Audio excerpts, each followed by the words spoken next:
Yo, what's up, family? Real Talk Sports with Travis Lamar, episode 7 is in full effect. Let's get right to it. Chargers lose again. 31-17 to the Kansas City Chiefs. Another loss. We 2-4. We are now 2-4, and this is not the start to the season that, Chargers Nation hoped for. Once again, Justin Herbert came up small. Once again, Justin Herbert does not make winning plays when it matters most. When it matters most. Come on, man. Do y'all know that Justin Herbert is the third highest paid player in the NFL? The third. Out of all the players in the NFL, he is ranked third in annual contract. It's Patrick Mahomes, it's Joe Burrow, and then it's Justin Herbert, the quarterback that we just saw go 17 for 30 for 259 yards, 1 touchdown, and 2 interceptions against the Kansas City Chiefs.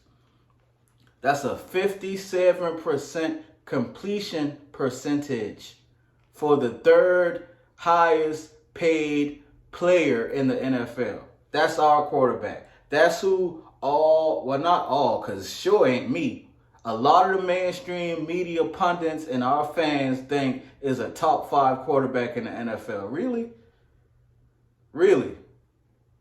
Because when it matters the most, I don't see it. Again, y'all got on those rose-petal glasses, man. He's 6'6", with a rocket arm, with mobility. And y'all think talent is just all it takes to win. No, that's not true. You got to have that it factor. You got to have that intangible, that grit. At QB1, you got to be able to lift your team. And Justin Herbert consistently does not do that. It is a pattern of behavior. You don't believe me? Go and listen to 2 episodes ago when I said it. Or just put on the tape. The last drive of the Kansas City Chiefs game, what happened? Justin Herbert got sacked. Then Justin Herbert threw a pick. Well, the same thing happened in Dallas, y'all. Literally the exact same thing. He got sacked, and then he threw a pick.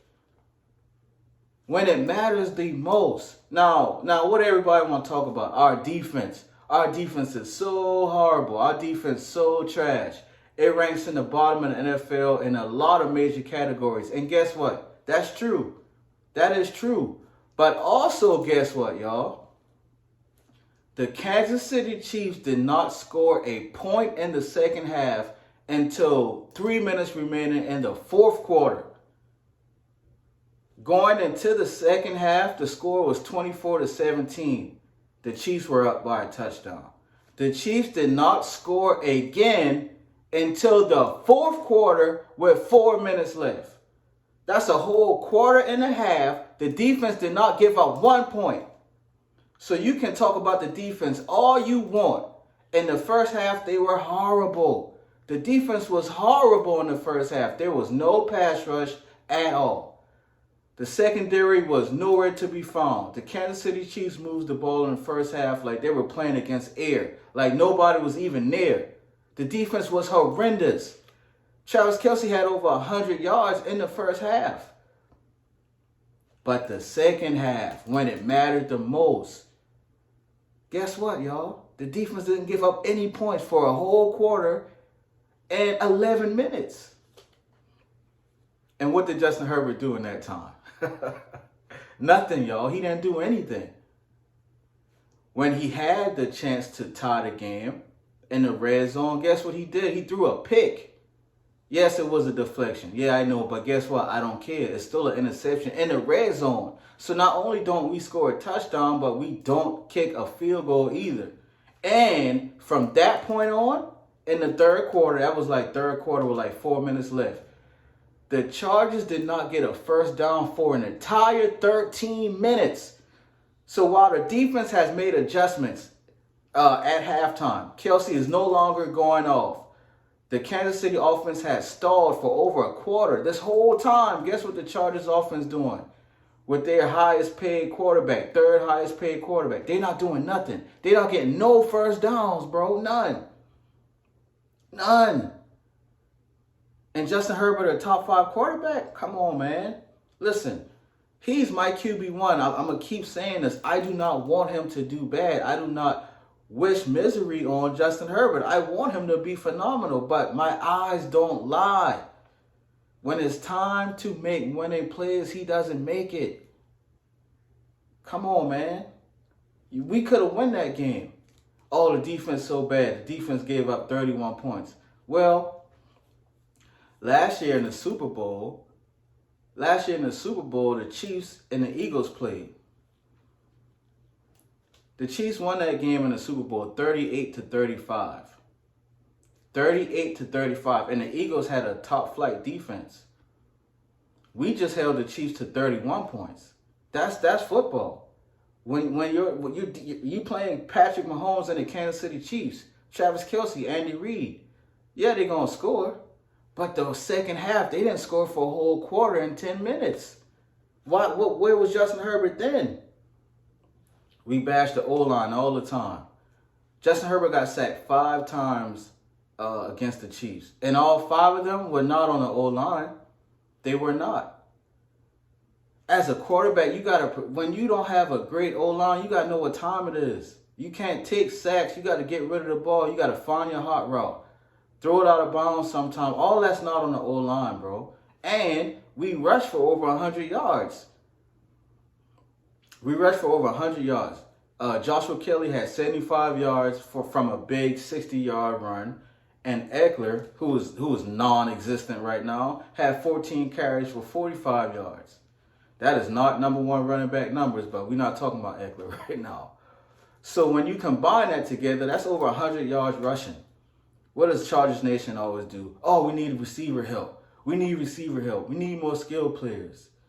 We want Justin Jefferson or Chris Olave, draft Marvin Harrison, all this crap, bro. Joshua Palmer is a really good receiver too. He just had over 130 receiving yards against Kansas City, which is a really good defense.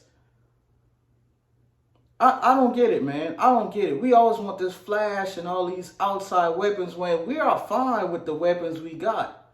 Joshua Palmer is a really good second receiver. Yeah, we miss Mike Will, but he's not here. He's hurt. I'm a South Carolina guy. Mike Williams from South Carolina. That's my dude. But bro is not healthy. He don't stay healthy. But Palmer produces. He's a really good number 2. I like our tight end room. I'm going to keep saying that. There's nothing wrong with our skill players. We got to build our organization better. And Justin Herbert got to be better. He is 27-28. Justin Herbert for his career is 27-28. He's a below 500 quarterback. And he's treated like he's one of the elite quarterbacks in the league. He doesn't play like it. Talent is not enough. Talent is not enough to win. And so we lost a game that we really could have won if Justin Herbert can lead us to a few more plays. And every game he doesn't. And when it's crunch time and when it's clutch time, you can count on him to take a sack or throw an interception. You can count on it. It's a pattern of behavior, y'all. It is a pattern of behavior. And so we need a whole organization change. We need a whole organization shift. CBS reported this stat while the game was going on. In the past 10 seasons, the Chargers have played in the most one-possession games out of any team, 99. You might as well round that up to 100, clean number. So in the past 10 seasons, the Chargers have been in 100 one-score games. That's the most in the NFL. Out of those 100 one-score games, guess what? We lost 56 of them. So we are at a 43% win rate of one-score games. So that averages at about 10 games a year. You can count on the Chargers to be in a one-score game. And out of those 10 games, they're going to lose 6 of them. And that's not counting two-score games that we might get blown out in, because the Chiefs game that we just played was a two-score game. We lost. Before the Chiefs, all 5 of the games we had played previously this year was a one-score game. And as y'all can see, we were 2-3 below 500. So the Chargers as an organization over the last decade plus, we're a 500 organization, and it's time to adjust that. And I have the answer. I have the answer. Real Talk Sports with Travis Lamar, episode 7. Chargers Nation, Chargers fans, I know what to do to change our franchise woes. I know the answer. And this is a hot take. I have not heard anybody say this. We need to go after Jim Harbaugh. Chargers Nation, we need to go after Jim Harbaugh. Everything that it takes to get Jim Harbaugh, we need to do. No ifs, ands, or buts. Push all your chips in the middle of the table. Jim Harbaugh needs to be the head coach of the Los Angeles Chargers next year. Hot take. But it will change our organization direction from being a 500 organization for the last 10, 20 years. Harbaugh is a winner. Harbaugh is a winner. And obviously he's a West Coast guy. He's a California guy. He played for the Chargers for a year. He coached a college football team in San Diego. He used to coach for Stanford. And when he came to the NFL, he coached for San Francisco. That's all West Coast, all California. So he's obviously comfortable in Cali. Now he's at Michigan right now, and they're the number 2 ranked team in the nation. But he is going against another NCAA investigation. So he was already suspended for 3 games because the NCAA said that Michigan has some recruiting violations during COVID-19 dead period. He served 3 games for that. Now, the NCAA is investigating Michigan again because they say that one of the low-level staffers at Michigan got caught stealing signs. And the Athletic reported that Harbaugh is pretty much fed up and he's very tempted to leave college after all this NCAA investigation, which makes sense. His Harbaugh current contract extension is on hold because of this. I believe the Los Angeles Chargers should do everything it takes to get Jim Harbaugh in our organization as head coach. Even if he wants to be GM, I mean, we just need a winning culture. And Harbaugh establishes winning cultures. Look at Michigan right now, undefeated. When he was at Stanford, that was a winning program. He led the 49ers to a Super Bowl. Harbaugh is a winner. You see what his brother John does in Baltimore year after year. That's a winning program. We need somebody who understands how to build a winning program. It's not just high-flight athletes who are skilled and talented. It's more than that. It's a lot deeper than that if you want to win consistently. And that's something the Chargers haven't done in years. And it's time to change that. You don't change that by getting one phenomenal athlete out the draft class who plays a skill position. That's not how you do it. That's not how you build. Y'all, the majority of y'all are so delusional. You don't build a winning franchise like that. So, Jim Harbaugh is the answer. That's the only answer. That's the best answer. Do whatever you got to do to get Jim Harbaugh. And for all the athletes on our team right now who not producing, they on the block. And that's the majority of them, a lot of them. Everybody wearing a C on their chest. I wish that captain, I wish we could change that weekly. Cause I don't see no captains on that field. Not really. Ain't nobody making no winning plays. Ain't nobody lifting up nobody else. Ain't no energy. Ain't no elevators. Come on, man. We got to be better than that. Our season is low-key over. We got the Bears next week, Sunday night. That's a must-win game to stay in playoff contention. But our schedule is not cakewalk. The Lions coming up, and they just took a bad loss to Baltimore, but I don't know, man. It's just frustrating, and I'm just ready for a shift. I'm ready for a shift. And I'm ready for the world to see Justin Herbert for who he really is. A really talented quarterback with a lot of skill, but doesn't make plays when it matters the most. I forgot to mention too, he missed Keenan Allen again on a wide open touchdown. Just FYI, for a quarterback who's so skilled, he seemed to miss wide open passes a lot. Keenan Allen wide open again in the red zone, missed him. So in 2 games, he had missed Keenan Allen for a touchdown 3 times, wide open. Can't make this stuff up, man. You can't make it up. Real Talk Sports with Travis Lamar. Appreciate y'all tapping in, family. Thank you for your time. Thank you for your energy. So the NBA is starting Tuesday, October 24th with a double header. You got the Lakers taking on the Nuggets, which is a rematch of last year's playoffs in the Western Conference Finals.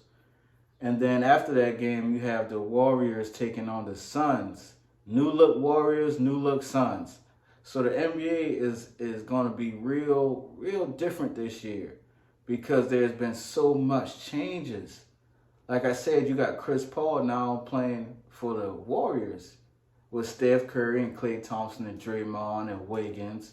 So that's a new look team. You got the Suns, who now has a big 3 with Kevin Durant, Bradley Beal, and Devin Booker. How is that going to play out? Like on paper, man, that's a crazy big 3. But you know, you got a chemistry, depth, how you play defense, like all those things are going to come into play. Health, but that's a trio right there that you got to contend with. You got the Lakers. On paper, man, the team that they put together, Rob Pelinka put together such a on paper such a complete team. You got to see how they play. This is year 21 for LeBron, which is crazy that he's still playing at such a high level, 20 years in the game. But he got depth behind him, and hopefully, you know, these players that came over, they're ready to play. They're starting 5, the Lakers. Darvin Ham said is going to be D'Angelo Russell, Austin Reeves, AR-15, my boy, Taurean Prince, LeBron James, and Anthony Davis at the 5. Now, I thought with them bringing in Christian Wood and Jackson Hayes, AD would move to the 4 because that's what he wanted. But, you know, as of now, he's still starting at the 5. So I think our lineup allows us to, you know, mix and match what we need to when we need to because it's so deep. And I'm excited, man. I'm excited. I would like the Lakers to get number 18 this year for sure, purple and gold. But we'll see what happens because it's going to be tough. The Western Conference is tough. And then you look at the other side, the Eastern Conference, you got Dame Lillard and Giannis Antetokounmpo, the Greek freak, playing with Dame time. Like, whew, that just sounds so scary, man. I can't wait to see how they play. Like, that's a dynamic duo. Greek freak and Dame Lillard, like, that is a dynamic duo. And so what does Boston do?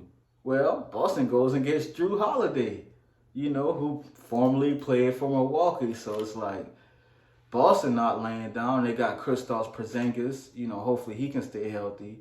And so it's going to be exciting to see this year, man. And, of course, everybody is watching the rookie Wembanyama for the Spurs. They're ready to see, you know, how great he is, ready to anoint him. And I got my reservations about Wemby, to be honest. Like, people were comparing him to LeBron and being the biggest prospect since LeBron. And I just call cap, bro. I call cap. Y'all got to realize what LeBron doing and what LeBron is. And, you know what I'm saying? Like, you telling me Wemby going to be that? No, I don't think so. I'm not saying he's not going to have a good career, but he's not LeBron, y'all. He is not LeBron. And I'm on record saying that right now. The first thing I worry about is health. You know, is he going to stay healthy with that body frame, body style? Like, you always got to, you know, consider health, number one. Now, when you look at his game, he's 7'4", 7'5", whatever they list him as, and he's agile and fast and athletic. So he's definitely something like we've never really seen before. Defensively, he should be lights out immediately, which I think he will be. But again, basketball is not just about talent. It's not just about skill. Sports is not just about talent or skill. It's more than that. Are you a winner? Do you have that intangibles? Can you raise your game when it matters the most? Can you elevate your teammates? All that stuff, gets taken into play. How much are you going to grind and sacrifice and commit? You know what I'm saying? So I'm excited for the NBA. I'm excited for the NBA season coming up. So like I said, it starts Tuesday, October 24th. The first game is at 7:30 on TNT, Lakers Nuggets. And then following that will be the Suns and the Warriors. And from Tuesday to Saturday, you'll have doubleheaders for those 5 days. So, just tune in. NBA on TNT or ESPN. We'll see, all the top flight teams that I just discussed, and lock in for a good season. Real Talk Sports with Travis Lamar, episode 7. Appreciate y'all tapping in. Thank you for your time, family. Before I head out, I just want to give a shout out to the Las Vegas Aces and A'ja Wilson for winning back-to-back WNBA championships for the first time since 2001. So it's been over 20 years before the WNBA has seen a back-to-back champion. And the Las Vegas Aces pull it off. Even after losing their point guard, the player that does so much for that team, Chelsea Gray, who won the Finals MVP last year, she got hurt in Game 3. And going into Game 4, of course, the Liberty thought they were going to get that win and get it to go into Game 5. But A'ja Wilson was like, nah, player, we're going to go ahead and close this thing out in New York. A'ja had 26 points and 14 rebounds and was named the 2023 Finals MVP. So shout out to A'ja, who got robbed for the regular season MVP. She should have won another MVP, but hey, it's all good. She got the championship. She's the Finals winner, and A'ja Wilson is the face of the WNBA, hands down. No questions asked. It's not a debate. A'ja Wilson is the face of the WNBA. So shout out to A'ja Wilson. Shout out to the Las Vegas Aces on their back-to-back title. And I know they about to have a good time whenever they have their parade, because those ladies have fun. So that's Real Talk Sports, another episode. I appreciate y'all tapping in. This is Travis Lamar. Until next time.